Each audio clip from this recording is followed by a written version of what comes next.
following do's and don'ts will make your workout easier and more effective. The first group of bonetic exercises are done in a semi-sitting position, which Tanya is showing us. In this position, you have to make sure that your feet are as close to the pelvis as possible, that the knees are kept bent and in direct line with the hip bone. The stomach is tight, the chest is kept up high, and the shoulders are kept down and relaxed and supported by the elbows. Most of the exercises in the semi-sitting position are based on leg extensions and on leg lifts, which Tanya is showing us.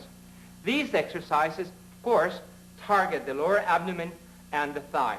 Leg extensions can be very frustrating to beginners. The height of the leg, believe me, has nothing to do with the muscular strength or the muscular tone. It has to do with personal flexibility.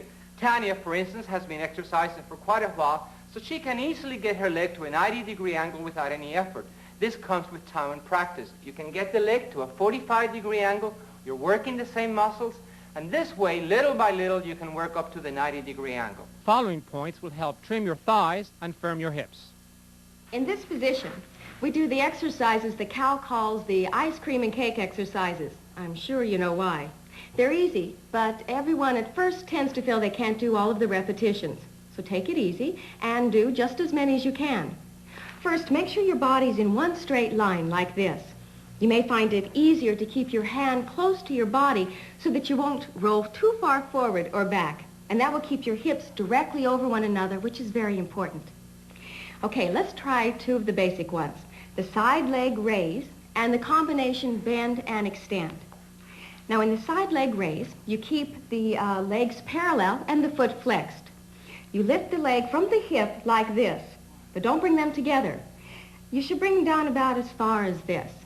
Now, in the combination bend and extend, rotate the hip out slightly and keep the knee pointing towards the ceiling. You point the foot on the bend and flex on the extend. And don't forget, keep those hips from rolling. And here is where bonetics gets its name. Other exercises in this position are in what I call the table position.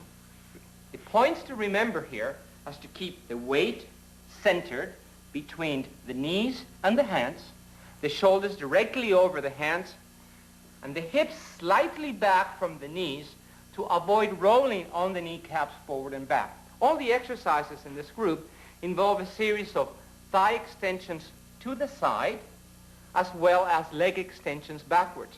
The thigh extensions to the side are really one of the hardest ones because the object is to keep the hips down as the knee goes to the side. That's really the most difficult part of the exercise. Especially at first, because you really have to concentrate on keeping the buttocks in line with each other as the thigh goes out to the side. Done correctly, this one is very effective. I'm sure you'll all recognize this exercise. It's not the most difficult one, but it's the one most of us do wrong. Why don't you do it along with me? First, bring the knee up to the chest, but keep the back flat. Don't round the back. Next, slide the foot out till the leg is straight. Then lift the leg with the toe pointing downward. Make sure both your back and your leg are straight in this position. Then bend your knee and start over again. This is the correct way to do it. 4 counts. 1, 2, 3, out, in, 2, 3, 4, out, 2, 3, 4, in, 2, 3, 4, out, 2, 3. Hold the inner thigh in, hold the other leg steady as he continues to go out to the side and hold